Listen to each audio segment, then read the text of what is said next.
എവിടെ പോവാ? എവിടെ? കരയോ? കരയൂല? ഉറപ്പാ? ഉറപ്പാണല്ലോ.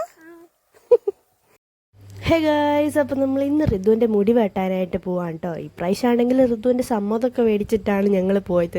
അതെന്താ വെച്ചാൽ എനിക്ക് ബിഫോർ ആഫ്റ്റർ വീഡിയോ എടുക്കാൻ വേണ്ടിയിട്ടാണ്. അവൻ എങ്ങാനും കരയുകയാണെങ്കിൽ അങ്ങനെ ഇടാലോ എന്ന് ഓർത്തിട്ട്. പക്ഷെ അവൻ ഇപ്രാവശ്യം അടങ്ങി ഒതുങ്ങി നല്ലോണം ഇരുന്ന് നന്നായിരുന്നു. ഞങ്ങളതുകൊണ്ട് തന്നെ ഒരു റെഫറൻസ് ഒക്കെ കാണിച്ച് അതേപോലെ കേട്ടോ വെട്ടിയെടുത്തത്. അതേപോലെ തന്നെ കറക്റ്റ് എക്സാക്റ്റ് അത് തന്നെ ആ ചേട്ടൻ വെട്ടി തന്നായിരുന്നു കേട്ടോ. ഞങ്ങൾ ചെക്കട്ടുപാറ മിച്ചൂസ് എന്ന് പറഞ്ഞിട്ട് അവിടെയാണ് പോയത്. എല്ലാ പ്രാവശ്യം ഓരോ സ്ഥലം മാറി മാറിയാണ് പോകാറ്. എല്ലാ പ്രാവശ്യം പോകുമ്പോൾ അവൻ ഭയങ്കര കാർച്ചയും കൂച്ചയൊക്കെയാണ് ഉണ്ടാക്കാറ്.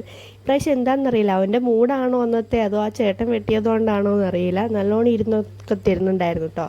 വീഡിയോ ഒക്കെ കണ്ടിട്ടാണ് എടുത്തത്. പിന്നെ ആ ചേട്ടൻ കാറൊക്കെ കളിക്കാൻ കൊടുക്കുന്നുണ്ടായിരുന്നു. അപ്പോൾ അങ്ങനെ ലാസ്റ്റ് ആ ഷേപ്പൊക്കെ നല്ലോണം വന്നായിരുന്നു സൈഡിലൊക്കെ. അല്ലെങ്കിൽ അതൊന്നും വരാറില്ല, അവൻ ഇരിക്കാറേ ഇല്ല കേട്ടോ. നല്ലോണം കരയൊന്നും ഉണ്ടായില്ല, ചെറിയൊരു ചിനുങ്ങൽ ലാസ്റ്റ് ഉണ്ടായിരുന്നു, അതേ ഉണ്ടായിരുന്നുള്ളൂ കേട്ടോ. അപ്പം അങ്ങനെ മുടിയൊക്കെ വെട്ടി നല്ലോണം അതുപോലെ തന്നെ വന്നായിരുന്നു, ആ പിക്കിലുള്ളതുപോലെ തന്നെ. അപ്പം ഞങ്ങൾ മുടിയൊക്കെ വെട്ടി അങ്ങനെ നേരെ ഫുള്ള് മുടി കേട്ടോ. ചേച്ചീൻ്റെ മേത്തൊക്കെ അവൻ മടിയിലിരുന്നേ വെട്ടുള്ളൂ. അതുകൊണ്ട് തന്നെ അങ്ങനെ മുടിയൊക്കെ വെട്ടി വീട്ടിലേക്ക് തിരിച്ചു പോയിട്ടോ. അത്രയേ ഉള്ളൂ. Bye dears, thank U.